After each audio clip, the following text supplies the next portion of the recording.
Hello my dear students. आज की class में हम संज्ञा के विकार के बारे में पढ़ेंगे। अब आप सभी सोच रहे होंगे कि संज्ञा के विकार क्या होता है, क्योंकि संज्ञा के बारे में तो हमने लास्ट क्लास में भी पढ़ा था। तो आज हम पढ़ेंगे कि संज्ञा के विकार क्या होते हैं। चलिए पढ़ते हैं। संज्ञा में विकार उत्पन्न करने वाले शब्द विकारी तत्व कहलाते हैं। संज्ञा में विकार उत्पन्न करना क्या होता है, मतलब संज्ञा में परिवर्तन करना।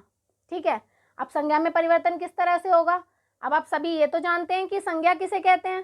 संज्ञा किसे कहते हैं? संज्ञा किसी व्यक्ति, वस्तु, स्थान तथा भाव के नाम को हम संज्ञा कहते हैं। ओके, तो व्याकरण में क्या है, जो नाम होते हैं उन्हीं को हम संज्ञा कहते हैं। मतलब किसी व्यक्ति, वस्तु, स्थान का जो नाम होगा, भाव का जो नाम होगा, उसे हम क्या कहेंगे? संज्ञा कहेंगे। अब यहाँ पे क्या है, जो उसमें परिवर्तन करे, और परिवर्तन किसके कारण होते हैं? संज्ञा में विकार लिंग, वचन तथा कारक के कारण उत्पन्न होते हैं। परिवर्तन किसके कारण होता है? लिंग, वचन और कारक के कारण। ठीक है, अब यहाँ पे सबसे पहले लिंग है, तो हम देखते हैं लिंग के कारण किस तरह से परिवर्तन होते हैं। ओके, अब देखिए यहाँ पे कुछ चित्र दिए हुए हैं और कुछ वाक्य दिए हुए हैं। मेरे माता पिता बहुत अच्छे हैं। शिक्षक एवं शिक्षिका पढ़ा रहे हैं। मोर व मोरनी नाच रहे हैं। तो आप यहाँ देख रहे हैं ना, स्त्री जाति का भी प्रयोग हो रहा है और पुरुष जाति का भी प्रयोग हो रहा है। शिक्षक क्या हो गए? पुरुष जाति। ठीक है, जैसे माता, शिक्षिका और मोरनी, ये क्या है? तीनों स्त्री जाति है, ये देखो। और पिता, शिक्षक और मोर, ये क्या है? पुरुष जाति है। बोध हो रहा है ना हमें दोनों से। व्याकरण में जाति को ही लिंग कहते हैं, मतलब जाति का जिससे पता चले वही क्या कहलाता है? लिंग कहलाता है। ओके, अब हम लिंग की परिभाषा देखते हैं। स्त्री तथा पुरुष जाति का बोध कराने वाले शब्द लिंग कहलाते हैं। मतलब जिससे हमें पता चले कि ये स्त्री जाति है और ये पुरुष जाति है, वही क्या कहलाता है? आपका लिंग कहलाता है। ओके, अब हम पढ़ते हैं लिंग के भेद के बारे में, कि लिंग के कितने भेद होते हैं। हिंदी भाषा में लिंग के दो भेद होते हैं। कौन कौन से? पुल्लिंग तथा स्त्रीलिंग। अब हम पुल्लिंग और स्त्रीलिंग के बारे में जानेंगे। पुल्लिंग किसे बोलते हैं? संज्ञा शब्द में जिस रूप से उसके पुरुष जाति के होने का पता चले उसे पुल्लिंग कहते हैं। अब पुरुष जाति के होने का पता चले कि मतलब वो पुरुष है, तो वो क्या कहलाता है? पुल्लिंग कहलाता है। जैसे कुत्ता, घोड़ा, माली और गायक, ये नाम सुनने से ही आपको पता चल रहा है कि ये पुरुष है, तो ये क्या हो गए? हमारे पुल्लिंग हो गए। ओके, अब हम सेकंड पढ़ेंगे स्त्रीलिंग के बारे में। संज्ञा शब्द के जिस रूप से स्त्री जाति के होने का पता चले वह स्त्रीलिंग कहलाते हैं। जैसे कुतिया, घोड़ी, मालिन और गायिका। तो अब आपको इन सब के नामों से पता चल रहा है ना कि ये क्या है? स्त्रीलिंग है। ठीक है, जिससे पता चले कि ये स्त्री जाति है तो वो क्या है? स्त्रीलिंग। और जिससे पता चले कि ये पुरुष जाति है वो क्या है? पुल्लिंग। ओके, तो दोनों आपको पता चल गए कि लिंग किसे कहते हैं? जिससे स्त्री और जाति का पता चले, स्त्री और पुरुष जाति का पता चले, वो लिंग है। और पुल्लिंग क्या है? जिससे पुरुष जाति का पता चले वो पुल्लिंग, जिससे स्त्री जाति का पता चले वो स्त्रीलिंग। अब हम आगे और कुछ विशेष पढ़ेंगे। कुछ शब्दों के साथ नर या मादा लगाकर पुल्लिंग और स्त्रीलिंग शब्द बनाए जाते हैं। क्या है? कुछ शब्दों के साथ क्या होता है, जैसे खरगोश है, खरगोश को अब हम लिंग बदलेंगे तो खरगोशी तो नहीं कर सकते हैं, तो हम क्या करते हैं? नर और मादा लगा के इसको पुल्लिंग और स्त्रीलिंग बनाते हैं। जैसे नर खरगोश मतलब पुल्लिंग, मादा खरगोश क्या हुआ? स्त्रीलिंग। इसी तरह से नर मच्छर क्या हुआ? पुल्लिंग, और मादा मच्छर क्या हुआ? स्त्रीलिंग। कुछ शब्दों के साथ हम क्या करते हैं? नर और मादा लगा के उसे पुल्लिंग से स्त्रीलिंग बनाते हैं। ओके, अब नेक्स्ट है हमारा निर्जीव वस्तुओं का भी लिंग होता है। निर्जीव वस्तुएं क्या होती है? जो हिलडुल नहीं सकती, उनकी भी क्या होती है? उनका भी लिंग परिवर्तन किया जाता है। देखिए, पानी फैल गया है, तो फैल गया है, तो इसी से हमें पता चल रहा है कि ये क्या है? पुल्लिंग है। अब मेज टूट गई है, टूट गई है, तो हमें इससे भी पता चल रहा है कि ये क्या है? स्त्रीलिंग है। इसी तरह से हम एक और एग्जाम्पल लेते हैं। कुर्सी टूट गई है, तो ये भी क्या होगा? स्त्रीलिंग होगा। और 1 बज गया है, तो ये क्या होगा? पुल्लिंग होगा। बज गया है इसलिए पुल्लिंग होगा। तो मतलब कुछ वाक्यों से पता चलता है कि वो क्या है? स्त्रीलिंग है या पुल्लिंग है।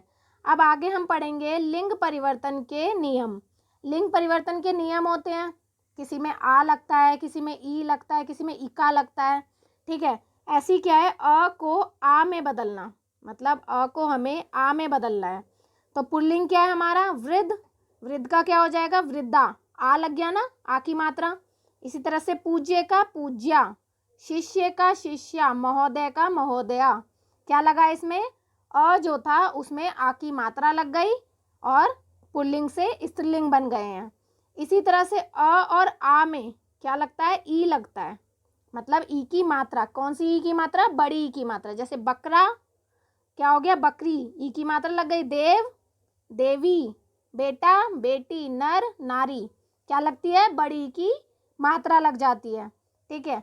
आगे हमारा अक को इका में बदलकर, मतलब अक जो है हमारा, इसे हमें इका में बदलना है, ठीक है। जैसे है गायक, गायक में क्या हो गया, य पे ई की मात्रा लग गई, छोटा ई है ना, छोटे ई की मात्रा और का लग गया, गायिका।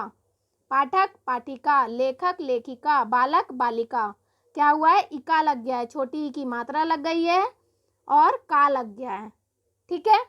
इसी तरह से नेक्स्ट है हमारा आ में, आ को इया में बदलना है, आ को इया में बदलना है। जैसे कुत्ता तो क्या हो गया, कुतिया, ई लग गई मात्रा, छोटी ई की मात्रा और या। बूढ़ा, बुढ़िया, डिब्बा, डिबिया, चूहा, चूहिया, छोटी ई की मात्रा लग गई है और या लग गया है, ठीक है। अब नेक्स्ट है हमारा शब्दों के अंत में आनी लगाना है, हमें क्या लगाना है, आनी, मतलब आ की मात्रा और न पे बड़ी की मात्रा। जैसे जेठ, जेठानी, देवर, देवरानी, सेठ, सेठानी, नौकर, नौकरानी, तो क्या लगा है, आ की मात्रा लग गई है और नी लग गया है, ठीक है। अब नेक्स्ट हम देखते हैं ई को इनी में बदलना है, ई को, बड़ी की को इनी में बदलना है, ठीक है। जैसे स्वामी, तो स्वामी बड़ी की हट गई है क्योंकि बड़ी ई को बदलना है हमें और छोटी ई की मात्रा लगा के नी लगाना है, स्वामिनी। यशस्वी, यशस्विनी, वनवासी, वनवासिनी, ऐसे हाथी, हथनी, हमें क्या करना है, बड़ी की मात्रा को हटा देना है, उसकी जगह में छोटी की मात्रा लगानी है और नी लगाना है, ओके। अब नेक्स्ट हम देखते हैं शब्दों के अंत में नी लगाना है, सिर्फ नी।